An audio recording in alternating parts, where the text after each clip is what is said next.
Hey guys, welcome back to my channel. This is going to be a video of ECM repairs. Um, Hopefully it's going to be a short one.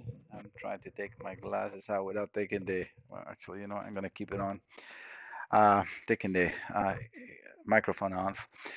So I have these computer from, I think it's a Ford Explorer. Let me see. Sorry, Escape. It's a 2006 Ford Escape B6. The customer complaint is that one of the coils is not working sometimes, and actually he told me he has code for, I think it's coil 2, 4, and 5. Um, so I had the printout of the connector that we need, which is in this case is in here. It's pin 12, pin 35, and pin 36 for the specific coils, coil drivers. And for the specific coils. I also want to show a new tool that I got that actually has been making my life a lot easier to work. It's a curve tracer, but the nice thing about this one is it's a dual cool curve tracer, so you can analyze if you have a known good with a known bad at the same time. Or if you want, you can do a database collection. Let me actually set up uh, the GoPro, which I wanted to use this time for the video. Come on, trying to. Okay, some video. I'm going to start recording, so hopefully the battery doesn't die on me too soon because that's the problem with the GoPro. But we'll see. Trying to get some extra light for the footage, and hopefully everything works good. So again, we got three coils with problem, and I want to show you how I do to test and find out what the problems are. I already got the parts in to replace what we need to replace in here, which is I'm using an IGBT transistors, and the part number is N, like Nancy. Let me just say the letters NGD18N40ACLBT4G. I found and I buy most of my parts from Mouser Electronics. I like always to download um, the um, the data sheet from each of the components that I'm going to use, and I also have the Dell. These are current sense resistors. I'll show you. Uh, Actually, seems I have the GoPro there. I can point it in there. You will see right here. I'll make sure that this is recording. Sometimes I'm afraid it's not. So these are the current sense resistors. These two right here for the coils. They are um, connected onto the same circuit, and I'll show you again and how I know that. Uh, Easy things that I usually do. Obviously get the wire diagrams. In this case, I don't even look for the wire diagram because I already have it in here. Let me just make sure that this is up and working. Yes, and it is. I'll show you the curve tracer. Try to kind of like organize the video as it goes. Um, so what I usually do, let me just get the camera in a better position. Just in case I lose the GoPro, you guys can always see this footage.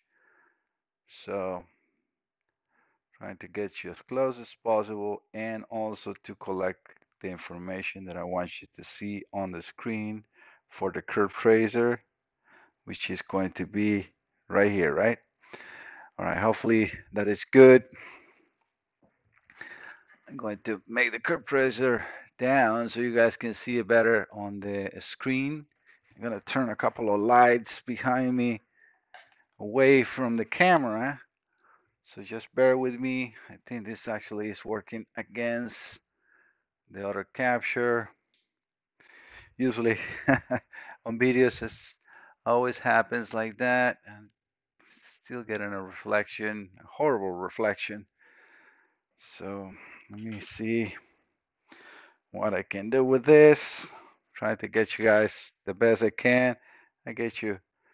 Oh yeah, definitely. That is going to be a lot better. Yep. Like that, you guys can see the view better on the screen. All right, quickly. Let me. Let's talk about this tool a little bit first. Nice thing about this, when you can create your own database. You go over to advanced mode, you enable the database, you can load an image, you take an image of the board, and then you will, I'm going to open um, just a random image so you guys can see, it's pretty easy. You just open an image, you click here on load, and I'm going to select, let me select another picture, documents, yeah, probably no. Oh my God, now I don't know where I got those pictures. See,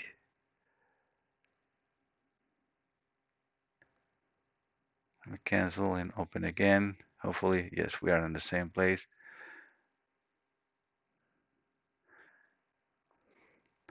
Let's say you're not going to open this one because it's more intricate, computer. It's not exactly the same computer, but I can then in here select, like the color of an X that I'm going to put anywhere I want. Let's say, if I wanted to be red, probably a lot better or easier to see. If I put them in there, I can put that test point name as I wanted, pin 1, pin 2, pin 3, whatever I want. Let's say, I can change the names in here too.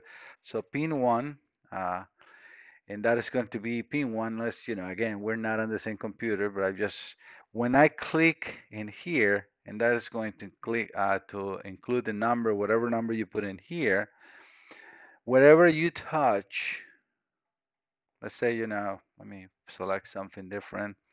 So it's more of an image of, yeah, like that capacitor. When I click add, that will come back to that same point whenever I save that data. Let's say if I move the X in here and I click that pin again, you see how it went back in there and uses that as a reference. So now it's going to compare with, like, if I save all this computer and I save it because I can go save data and I save it with whatever name you want to know, to name it. In this case, Ford Escape 2007 or whatever. And then you save all that information. You can then grab that picture again and start testing pin by pin. Or in a case like this, that like, I mean, it's pretty obvious that we have bad components in here. You can check that against a known good that you already got from your database.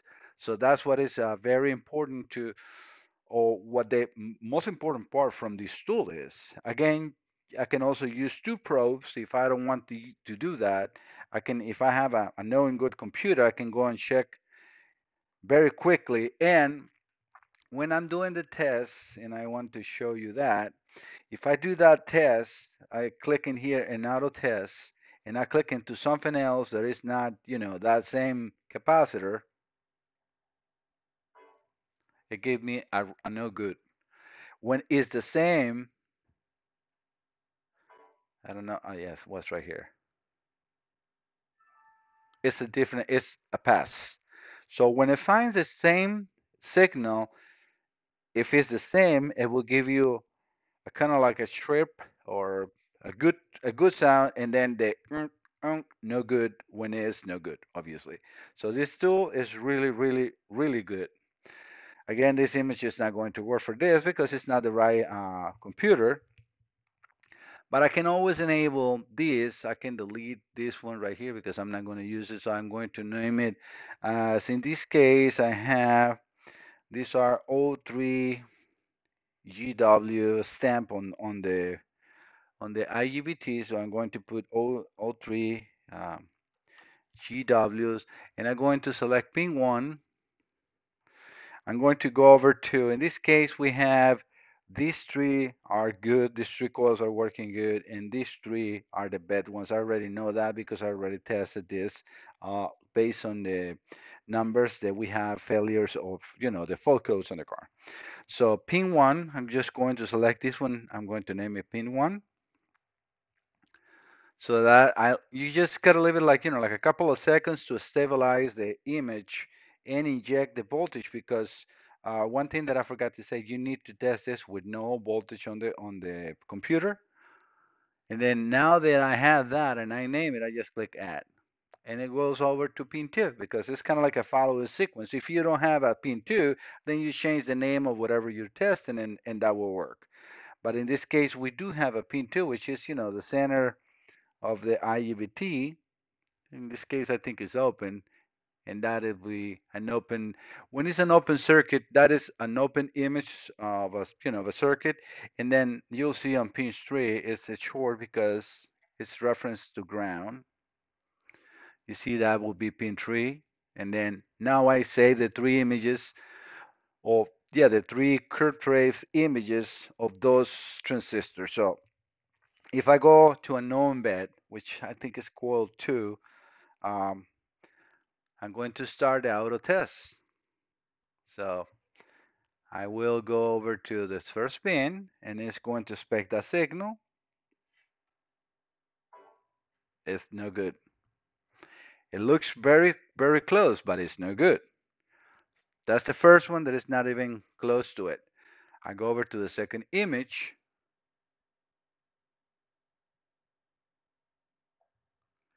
and this should be open. You see how this capacitor, sorry, this IGBT or transistor, you can call it either way you want, transistor IGBT is the same, is kind of like halfway shorted. You see, because again, open circuit and then up shorted. And then the third pin, it is correct. So if I go here, it's good. But this transistor is no good. I can also check the Dell current resistors in here. Um, let's just stop the auto test. Yeah, we can just go there and I can name it either way I want it. So let's change the name to Dell, which is the current sense resistors. That's what these are. So we can compare this one is a dead short to ground. So this path, and it's going to be when you are having a path that is directly reference to ground, it's going to be hard to test a resistor or so, especially these ones that are very small. These are, I think it's a 0.04 of a ohm.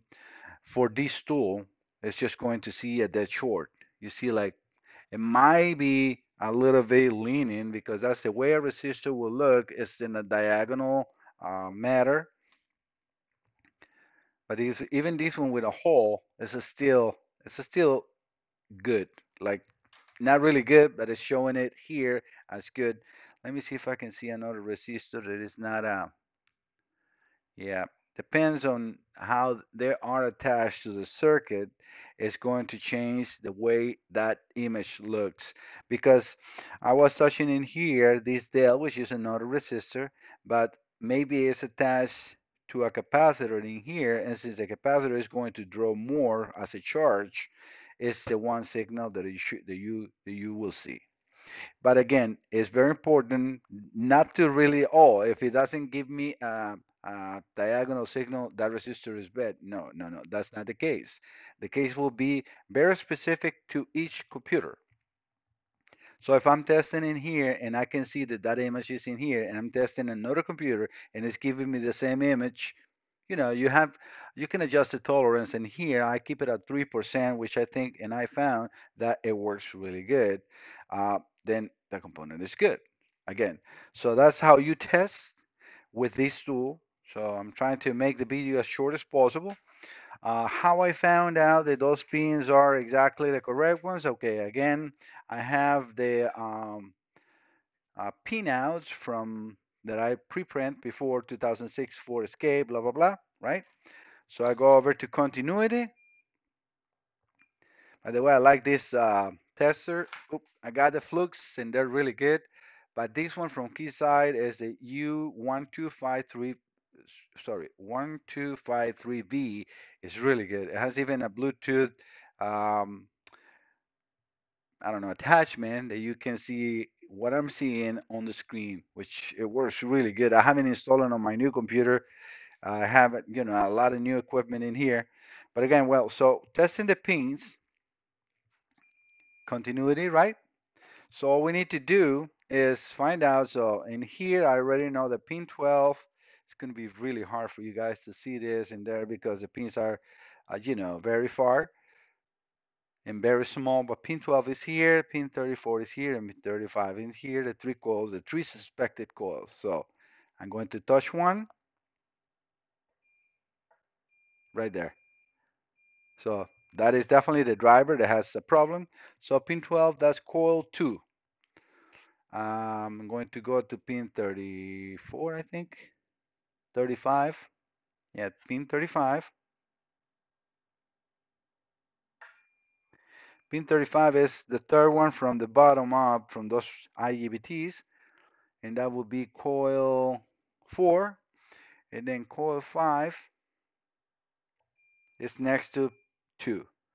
So we got 2, 4, and 5. So it will be 2, 4, and 5. All right, let me put this back to where you guys can see. So now we know by continuity that these are the components that we need to use. Pretty easy, pretty quick. I mean, and I know, again, let me touch that screen that make sure the computer is in good place for the GoPro. And how I know that these are part of this same system, well, I already know that these are continuity from there. Now it is continuity because um, remember, the center pin of any transistor will be the same as, the back, especially on this configuration. So the other thing that we need to know is, are these transistors being um, activated or controlled by a ground or a power?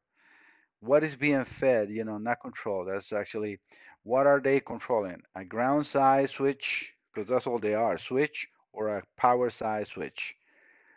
I already know this is ground. A way to test that is onto any capacitor like this hydraulic hydraulic it's a really hard word for me. With this capacitor, let's just, I always forget the name, so let's just, if I touch this side, it should beep, and it does. This is a tantalum capacitor. Look at this one, hydraulic capacitors. This one, the black line indicates the ground side. On the tantalum, it's actually in reverse. So here and here, bips. So definitely a ground. This is the main diode, the main protection for power supply for the computer. I know that this will be power and this will be ground.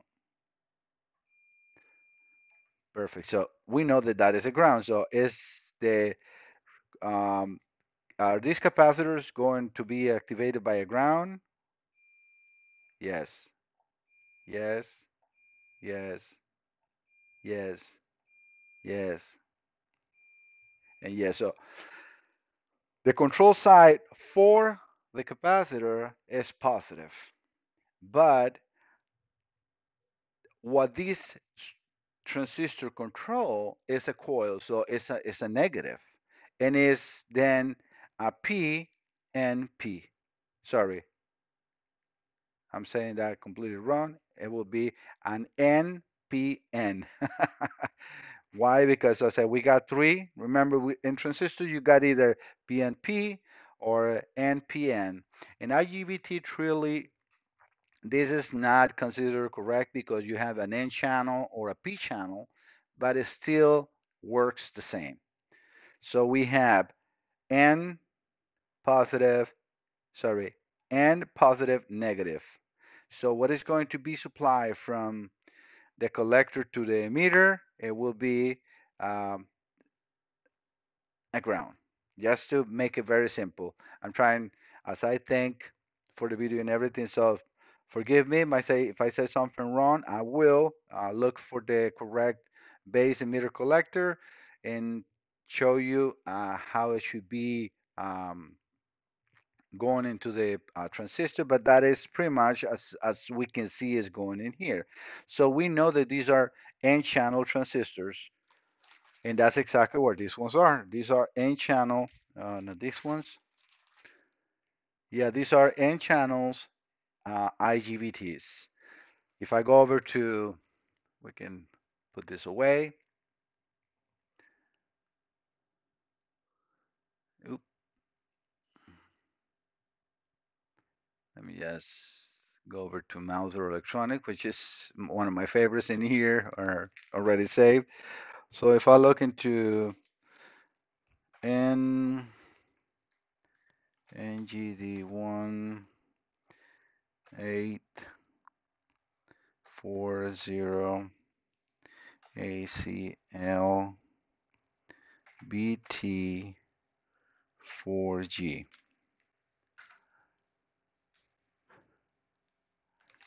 NGD1840 ACL BT4G. I get that's the manufacturer part number. I didn't like it, so let me put their information, which is the same. Come on, try to copy that. That's not letting me. So I have to put A63 slash NGD. I'm gonna have to copy this. 1 second, guys. NGD 18 and 40AL. No, ACL BT4G, and that shows up. All right, so it's now considered even obsolete. But well, for me, it's perfect. I got, look like the last batch of this one because there is no longer available in there.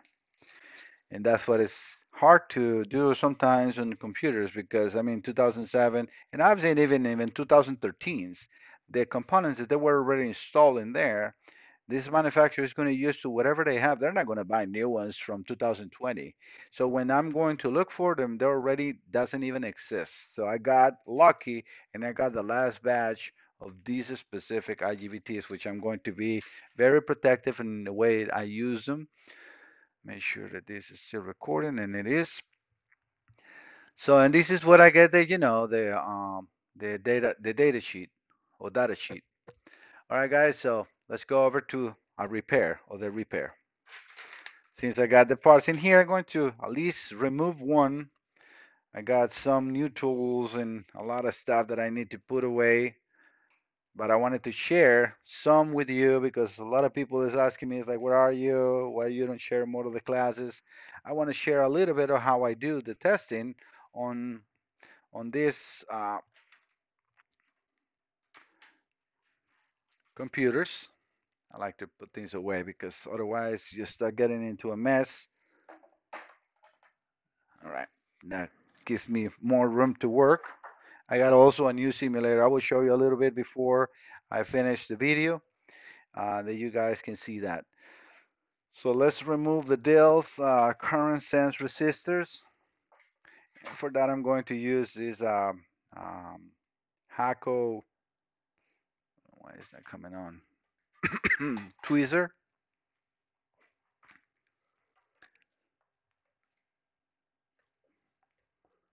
It should be already working. That's weird. Now it's working. For some reason, didn't read it. You need to remove the clear coat before you use any of this stuff.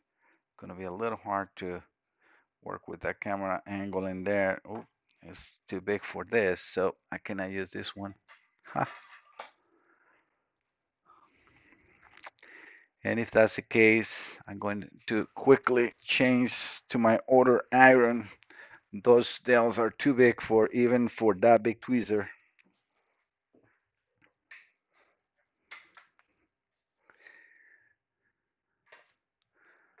That's what I like about this Hako. Very quick, you can change, your attachments, and they're really good. So that's just a cord in there. This cable on the back is just a sense when you remove the probe from the base, because this will turn it on and off by itself.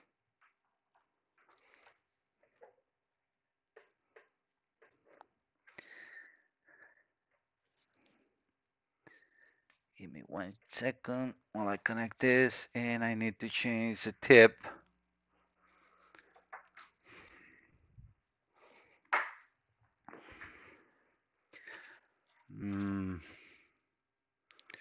Just trying to get two that I can use.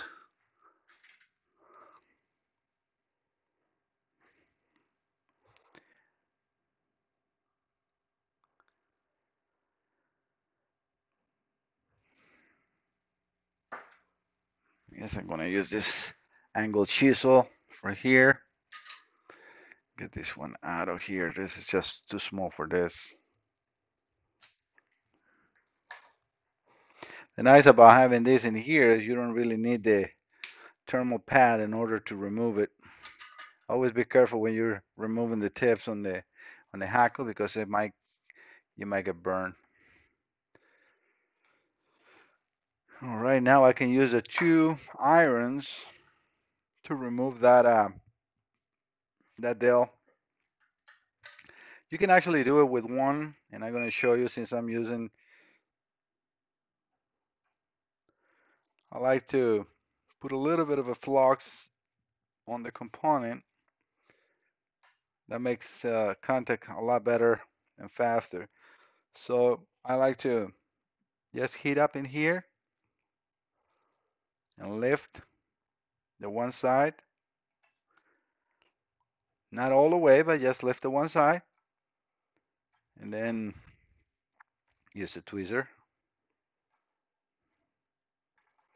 to grab the component. Especially these ones, they're into the ground pad, so you want to make sure that you are, see, it was not so bad.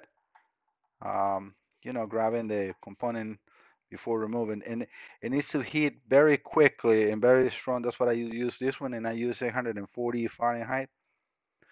So again, you just go on one side to make sure it's melting, and then you just lift it a little bit. It's already lifted, and then do the same thing, kind of like, let it melt. Forgot to put my fan. Put the fan to it, sucks that fumes. Hopefully the microphone will remove most of the sound. All right, now we got the 2 dowels. These got no sides, so no problem. And uh, as far as this, again, I like to put flux before removing any component.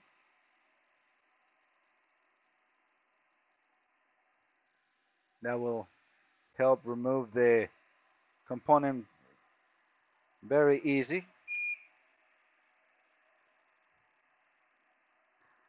We know that those are garbage, so we don't care about. Let me actually use the ceramic one. Not scratch the board. I just like to lift it.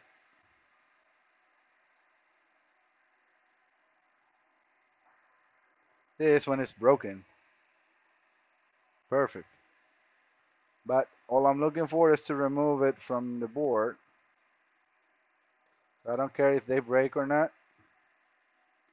I like to take those 2 legs,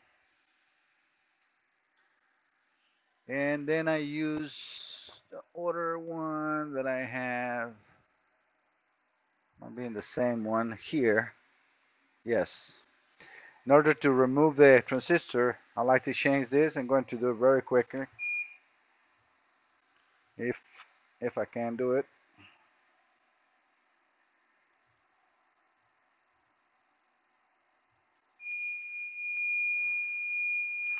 That sound is just because there's no tip in here. That will go away. And it's going to start heating this one up. This twister is all bent out from me using it for things that I should not be doing.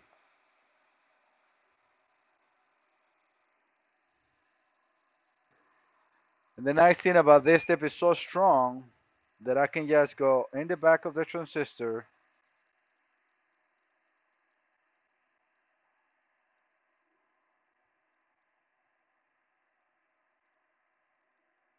come on, don't let me down.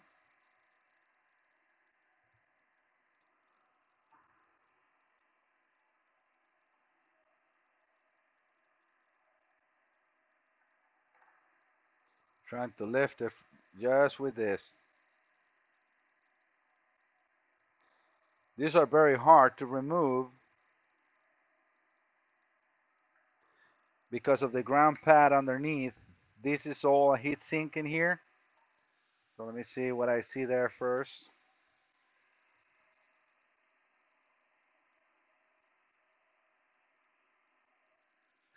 I gotta use the microscope so you guys are going to be off focus just 1 second.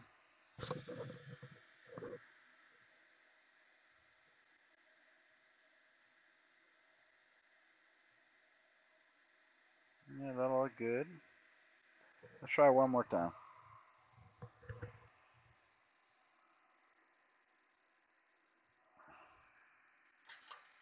I have not one transistor been giving me issues with this step, but this angle is probably not the best.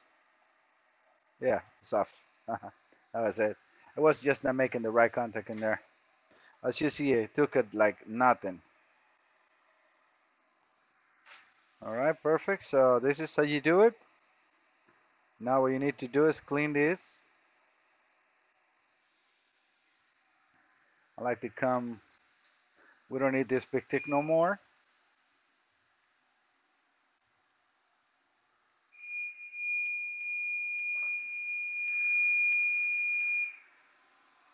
I like to come with iron.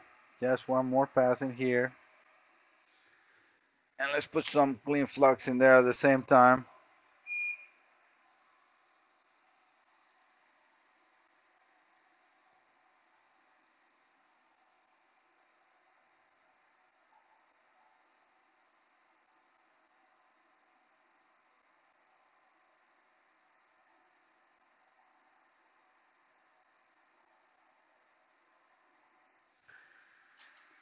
Okay. I like to use the flux remover.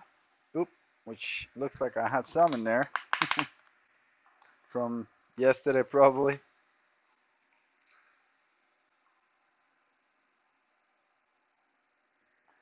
I'm glad I didn't make a mess.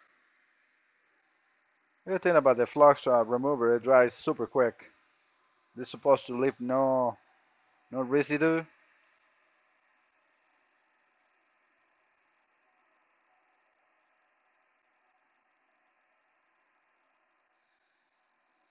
Yeah, it's washing good in here.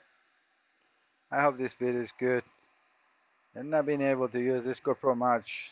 I put it here on the microscope and I've been using too much. The battery doesn't last long.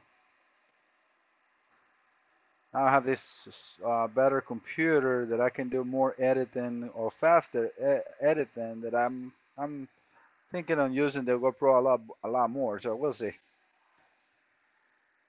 All right, so that's as much as you need to put the slugs in solder.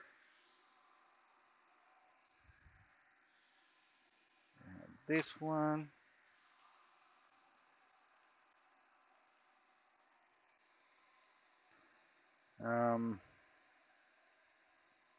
Want to remove all the rest too. Should probably. How long is this video going on? 32 minutes. Uh,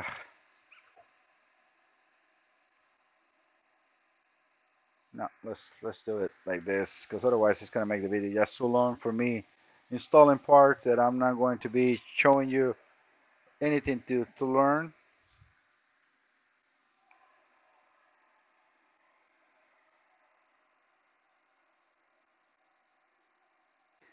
I like to put a little flux in there.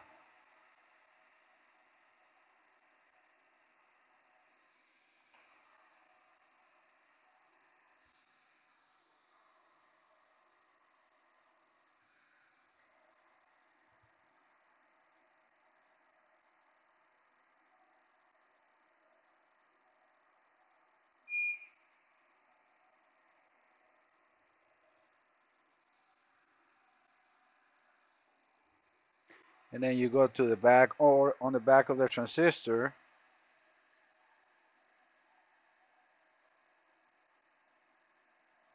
See how it's boiling in there? That is perfect. Just hold it down. Let it cool down a little bit before you release, and that's it. I like then after that just retouch or touch again the front, just to make sure.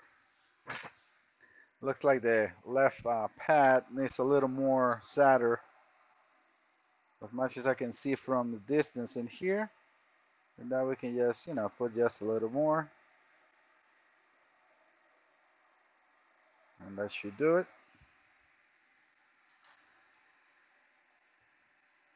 And since it's now hot, it's the best time for you to clean.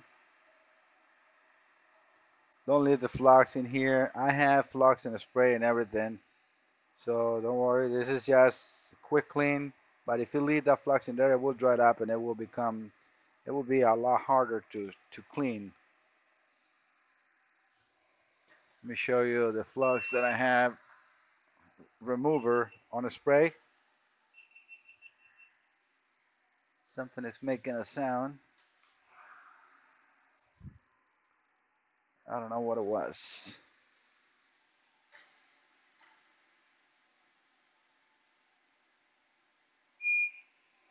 All right, looks like everything is cool. It's a little hard for me to work without the microscope, hard to see. I'm very used to use my microscope, but I want to show you guys how to install that, at least, these three components quickly, so you can do it or start learning a little bit. All right, so let me get these dells out of the packing bag. We got 1,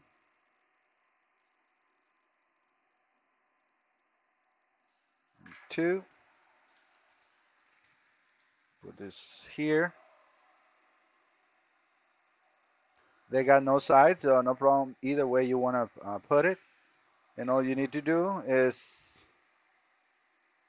like to come here with a hot iron, wait to that for beeping.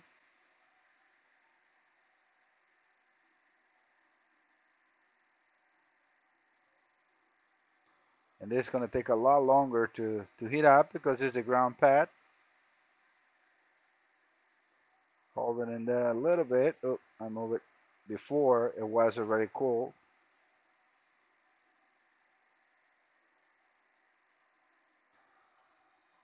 Now let's hit this side. And now is where you really do it right. See, the first one was just to position the dell. Gonna move this way, and then you just come from the back, and that's it. If you want, you can use a little more solder.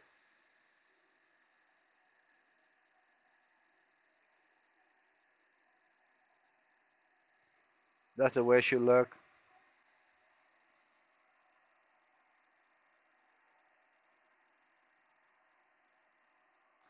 That's a good location of a component. And before we put the other one, we do the same. Just, using the same temperature.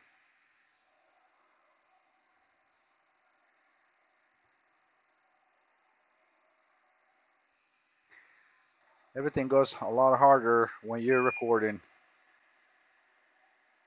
And I just heat up that in there. All right, that looks good. Hold it a little bit. Yeah, burn a little bit. It's just the look. So that's my personal mark.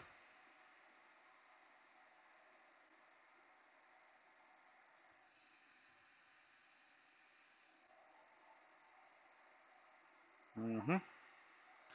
And then we can put the other, a little more solder here. That looks good. This actually looks good, but let's put just a little tiny bit more. And that's it, guys. So I'm going to replace all the transistors and send this back to the customer. But that's it. That's as much as you need to do on coils or turn that off. On coils or drivers. A lot of people is like, oh, how you know when the driver is bad? Well, you need to um, collect information from the owner or the car or the shop that is sending you the computer.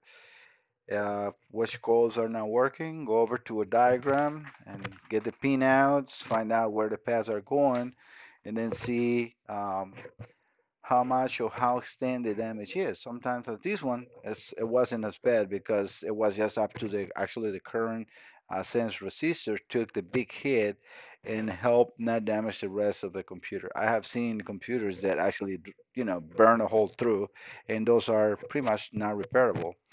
And yeah, there's nothing you can do. I mean, were you going to spend more time testing or so? No, it doesn't really worth. These four computers are not too expensive. You can get them on eBay for cheap. This one is from a good friend, and he asked me to fix this computer for him, so I'm doing it. I hope you guys like the video and learn something from this short one. Well, kind of short. I think it's going to be almost like 40 minutes.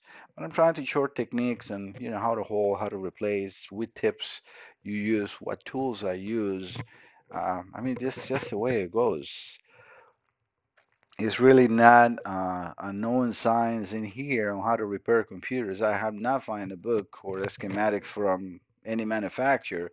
So you need to create your own or get tools like that Curve Tracer that I just showed you that can help you at least, quickly pinpoint computers that you do work on, often and start to be, slowly checking, pin by pin with what the data sheet you can find or so. At least when you create your database, you can just go good, good, good, good, good, no good, no good, no good, especially when you are um, fixing a problem. And again, when you fix or repair a computer like this, you're not repairing the entire computer. You're not going to replace all the components on the board. I mean, might as well just buy a new computer, right? You are fixing the problem. And yes, when you work in common or, often repairing the same brand, let's say you have four computers like this case, the most common problems on these computers are the capacitors, I mean, sorry, not the capacitors, these two DLs, the current sense resistors, the coil drivers, because of the ignition coils, not because of the drivers, they goes, they get blown, and then the main diode, these capacitors, and this capacitor here. I would recommend to replace the tantalums always. I mean, those are easy, but the rest of the components, not really, no. So it's all about which computer you're working. Following the pad. I try to find, different computers to see how that, let's say, crank sensor, how it works. So I go over online and I find, from any other computer, and most of those crank sensors are going to be using, a capacitor to ground to, filter the signal, and it's going to use 10,000 kilo ohm resistor to protect the 5-volt reference that is going over to that crank sensor, and that is very common inside on the computer. So what are you missing is that resistor open, is the capacitor shorted to ground and it's taking the signal down to ground. So those are the tests that you need to do. And yeah, sometimes those are signals that are not really prone to get damaged. It's more outputs, the one that get damaged. But I have seen a lot, especially when you have like older vehicles, and then the harness rubs against the metal, and then it shorts to ground, or it shorts in between the cables, and then when you inject 12 volts into the 5-volt rail, it shorts and it damages those resistors or IGBTs or whatever you have in between. So yeah. All right, guys, to not make the video too long, Let me just give you a quick look of the new lab and some of the tools that I got new. So I got this new